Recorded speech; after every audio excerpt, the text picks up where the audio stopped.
राधे,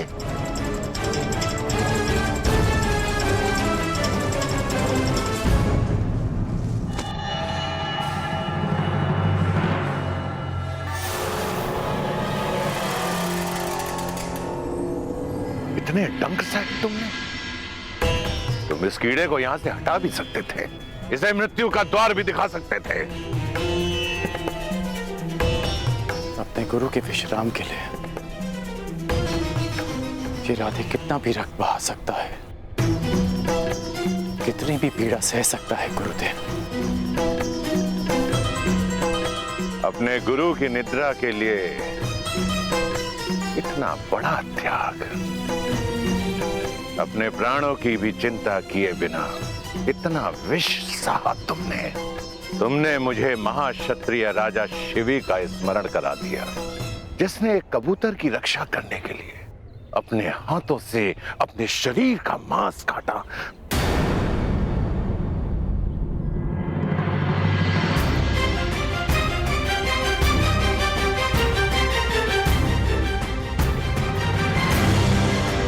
क्षत्रिय?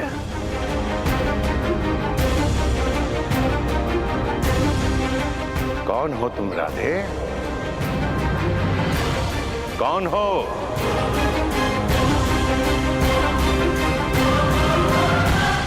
कौन हो तुम राधे? मैं राधे आपका शिष्य कर्ण। ये मेरे प्रश्न का उत्तर नहीं है कर्ण। मनुष्य अपने कर्म से बल और सिद्धि अर्जित करता है, परंतु जन्म और कुल से संचित संस्कार और गुण उसका साथ नहीं छोड़ते। अपने गुरु की निद्रा के लिए इतनी असहाय पीड़ा सही तुमने। नहीं कर्ण, नहीं। ये एक ब्राह्मण कुल के बालक के लक्षण नहीं हो सकते हैं, कदापि नहीं हो सकते। जब तुम मुझसे दीक्षा लेने आए थे, तब भी मैंने तुमसे यही प्रश्न पूछा था, और आज दीक्षा के समय भी मैं तुमसे यही प्रश्न पूछ रहा हूं। क्या तुम ब्राह्मण पुत्र हो? क्या तुम ब्राह्मण पुत्र हो?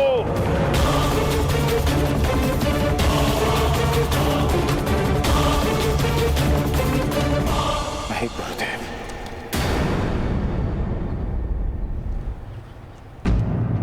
मैं एक सूत पुत्र हूं।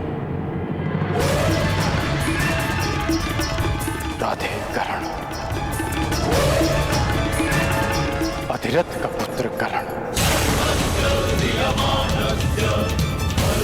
छल, पाखंड, असत्य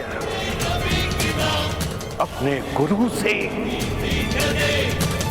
मैंने तुम्हें सच्चे मन से शिक्षा दी और तुमने अपने गुरु के साथ झूठ बोला,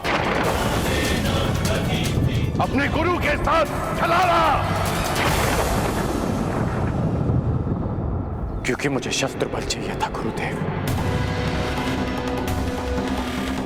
क्योंकि अपना परिचय छिपाने के छल के अतिरिक्त मेरे पास और कोई हल नहीं था। क्योंकि कोई भी गुरु एक सूत पुत्र को धनुर्विद्या नहीं देना चाहता था, और आप भी ब्राह्मणों के अतिरिक्त किसी और को शिक्षा नहीं देते। गुरुवर, आपके अधीन वर्षों शिक्षा ली मैंने। आप ही बताइए कि क्या इस कर्ण ने आपकी किसी भी आज्ञा का उल्लंघन किया? क्या ये अधिरथ पुत्र अपने गुरु की किसी भी परीक्षा में असफल हुआ? सफल हो या असफल, छल छल होता है कर्ण। और तुमने शिक्षा ग्रहण नहीं की, चोरी की है तुमने। तुम्हें इस अपराध का दंड मिलेगा। तुमने मेरे दिव्यास्त्रों को प्राप्त करने के लिए अपने गुरु से झूठ बोलने का महापाप किया है। रोक है तुम पर। अब तुम अपने गुरु से श्राप भी लेते जाओ। मैं जमदग्नि पुत्र परशुराम तुम्हें श्राप देता हूं कि मेरे द्वारा दिए गए दिव्यास्त्रों का तुम उपयोग नहीं कर पाओगे। जिस समय तुम्हें इन दिव्यास्त्रों की सबसे अधिक आवश्यकता होगी, उस समय तुम इसके अनुसंधान की विधि भूल जाओगे।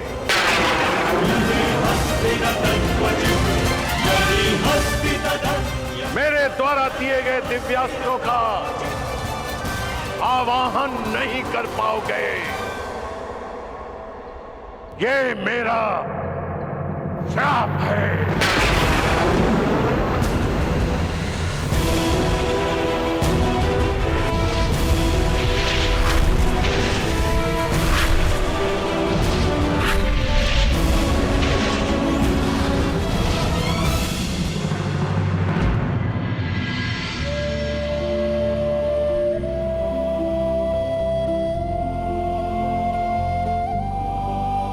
अपने गुरु से छल करने के पश्चात तुम अपने गुरु से दृष्टि मिलाने का साहस कर रहे हो। चले जाओ यहां से कर्ण, चले जाओ। इस श्राप के बाद ये पवित्र भूमि भी अभिशापित और अपवित्र हो गई है। जाओ। यदि ऐसा है तो ये स्थान तभी अपवित्र हो गया था जब मैंने पांव रखे। श्राप आपने मुझे आज दिया, परंतु अभिशापित तो मैं जन्म से ही रहा हूं।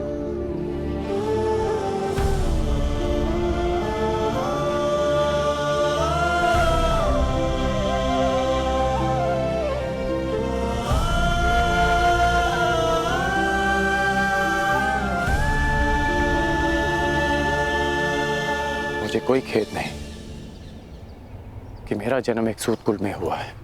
मुझे कोई खेद नहीं कि मुझ में ब्राह्मणों और क्षत्रियों का रक्त नहीं बहता। खेद है तो केवल इस बात का कि मेरा जन्म ऐसे स्थान पर क्यों हुआ जहां जीवन को